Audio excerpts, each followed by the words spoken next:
To my channel motivational cartoon stories. यहाँ पर हम आपके लिए लाते हैं मोटिवेशनल और इंटरेस्टिंग कहानियाँ जो आपको हर दिन कुछ नया सिखाती हैं। की बहू शीना को इस बात का बड़ा घमंड था कि जिस काम में वो हाथ डालती थी वो काम अच्छा हो ही जाता है। शीना की हर बात में हाथ का इस्तेमाल जरूर होता था। एक दिन शीना का पति आकाश उससे कहता है, कल जो वो भिंडी बनाई थी ना तुमने, वाह वाह वाह वाह, मजे आ गए। मैंने अपने हाथों से बनाई थी। मेरे हाथों में वैसे भी जादू है, जिस चीज को छू लेती हूँ सोना बन जाती है। अब ये थोड़ा ज्यादा हो रहा है। मतलब अगर हर चीज को छू के सोना ही बना देती हो तुम, तो हमारे नाम के पीछे भी अंबानी ही लगा देते हम। चुप रहो, मुंह पे हाथ रख लो, कुछ भी बोलते रहते हो। शीना की सास बगिया से पूजा के लिए फूल चुन रही थी। सुंदर, अति सुंदर, कितने प्यारे गुलाब के फूल हैं। भगवान जी खुश हो जाएंगे। मैंने अपने हाथों से जो पौधा लगाया था, मेरे हाथों की कोई भी चीज बेकार नहीं जाती। हाँ बेटा, सही कह रही है। इसीलिए तो तुम्हारे पिताजी से मैंने अपने बेटे के लिए तुम्हारा हाथ मांगा था। और उन्होंने हाथों हाथ में मेरा हाथ आपकी बेटी के हाथ में दे भी दिया था। हाँ बेटा, वो तो है, पर मुझे ये बता, तू ये हर बात में हाथ क्यों बीच में लेकर आती है?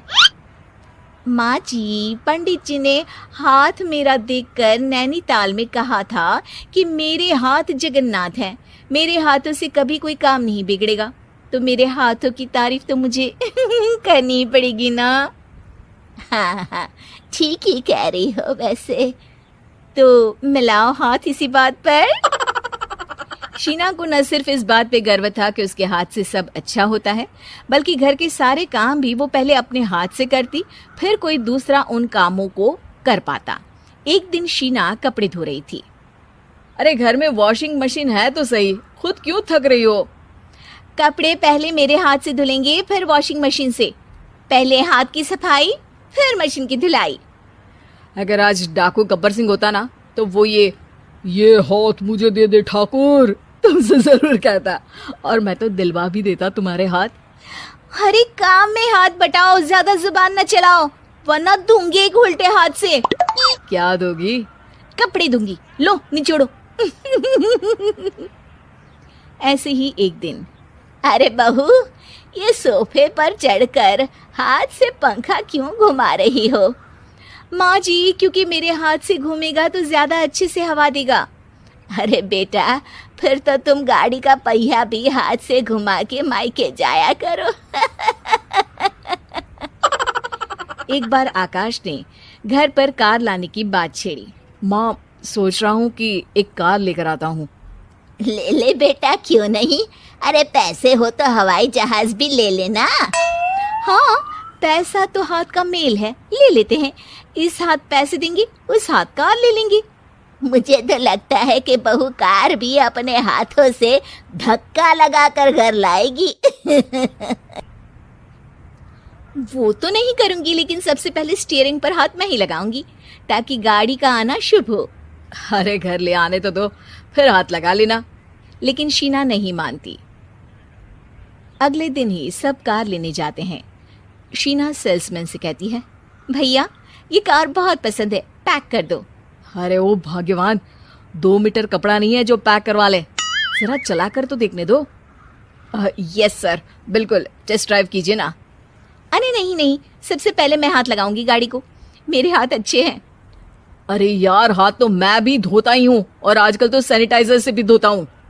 मेरे काम में हाथ ना अड़ाओ। अरे टांग ना अड़ा होता है भाग्यवान, हाथ नहीं। शीना ड्राइविंग सीट पर बैठ जाती है और आकाश उसे गाड़ी के फंक्शन समझाता है। देखो शीना, ध्यान रखना, ये है स्टीयरिंग, इससे राइट लेफ्ट जाएंगे। ये है एक्सेलरेटर, इससे स्पीड कंट्रोल कर सकते हैं।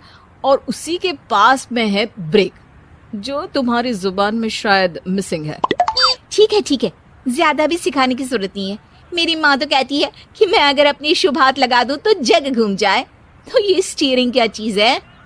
शीना गाड़ी स्टार्ट कर देती है और स्टीयरिंग को घुमाते हुए एक्सेलरेटर पर धीरे से पैर रखती है और शोरूम के बाहर के एरिया में ही गाड़ी घूमने लगती है, जहां दूसरी गाड़ियां भी रखी हैं।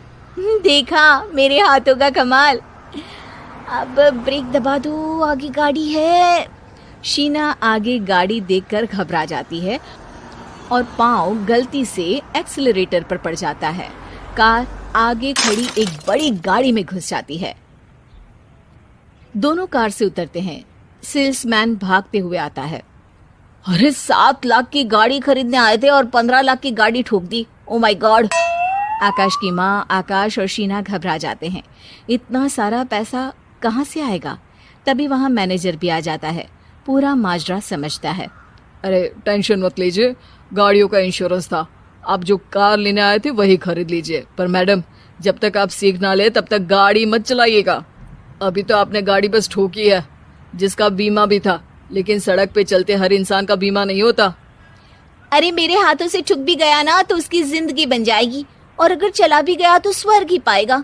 मैनेजर साहब, मेरे हाथ में कोई दिक्कत नहीं है, वो तो बस पाँव गलत जगह पर चला गया था। शीना की बात सुनकर आकाश अपना सर पीटता है और उसकी सास अपने हाथ से खुद का मुंह छिपा लेती है और मैनेजर हाथ जोड़कर माफी मांग लेता है। Thanks for watching. अगर आपको हमारी स्टोरी पसंद आई हो तो लाइक करें, शेयर करें और सब्सक्राइब करना ना भूलें।